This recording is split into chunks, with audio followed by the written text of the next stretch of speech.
Brendan Horan. On the Conservation National Heritage Protection Bill, and just want to make a few brief points. When the follically challenged one over there is quiet. First, to observe that new Part 6, as inserted at the Select Committee, is a victory for the process of public input of this nation's citizens being able to make submissions on legislation and to improve a bill.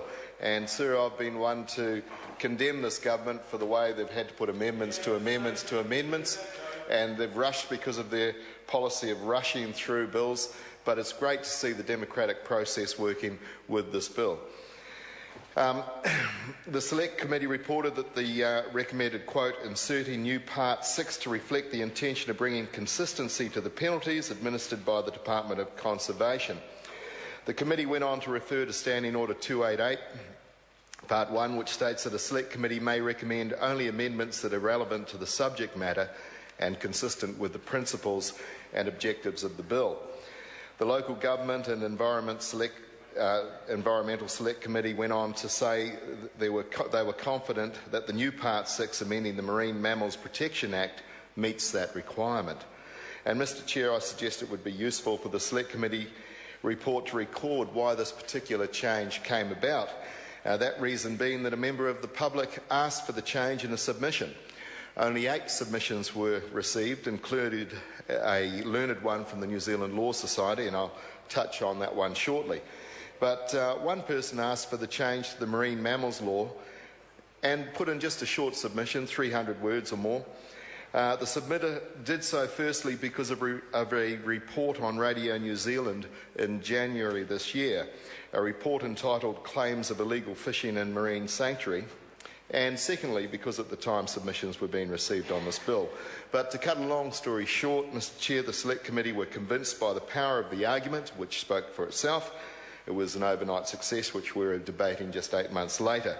So that's good. That's a good news story for the public of New Zealand, that input by New Zealanders into our nation's legislation can be brought to fruition. The next point I'd like to touch on, Mr Chair, is the process that has brought us to where we are today, debating the committee stage of this Conservation National Heritage Protection Bill and its parts 1 to 6 and preliminary clauses. And we're doing this on Members' Day because the bill has been brought forward by Jackie Dean. Honourable Jackie Dean is a member's bill, and I say good on her for doing that.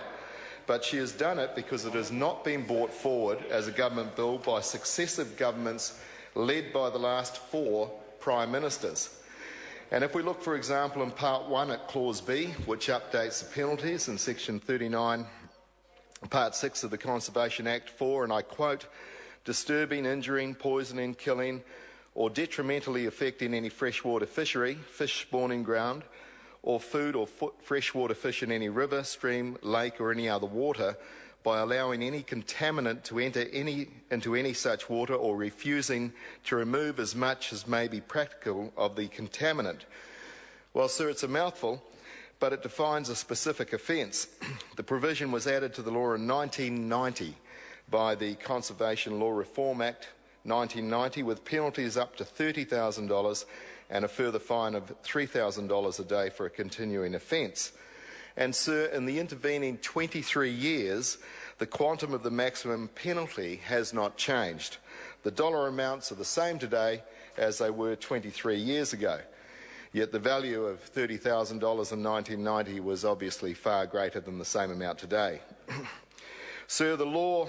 I frequently hear members in debate observing the importance of this House getting the regulatory framework right, of setting good policy parameters, yet too often they do not get revisited. And so we have this massive catch-up, as we see today in Clause 4B of this bill, as brought forward by Jackie Dean. Now, the Law Society, whose submission I alluded to earlier, made 4 recommendations.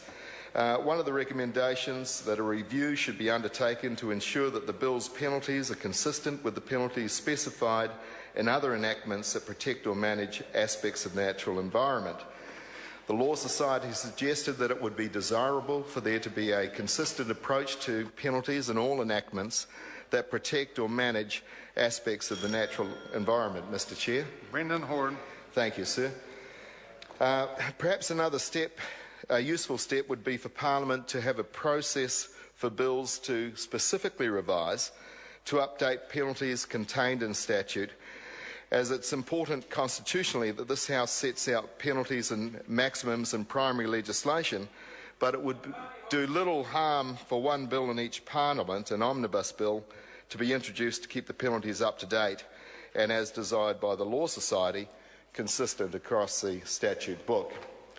The Law Society suggested that it would be desirable for there to be a consistent approach to penalties in all enactments that protect or manage aspects of this natural environment.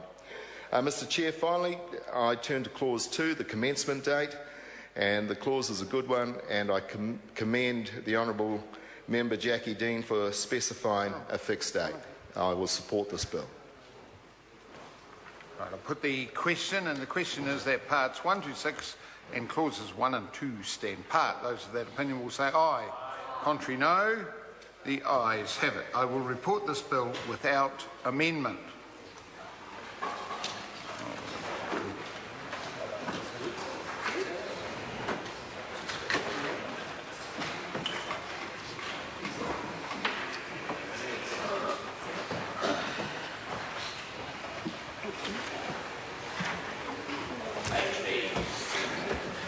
The House is resumed. Good evening, Mr. Chairman.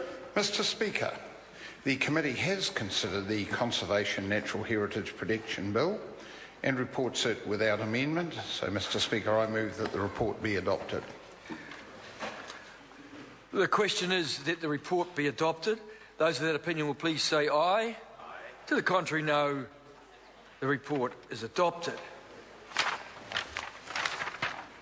Honourable members, therefore call on... it is it? Right. This bill is set down for third reading next sitting day. I therefore call on members' order of the day number 2. Summary offences, possession of handheld lasers amendment.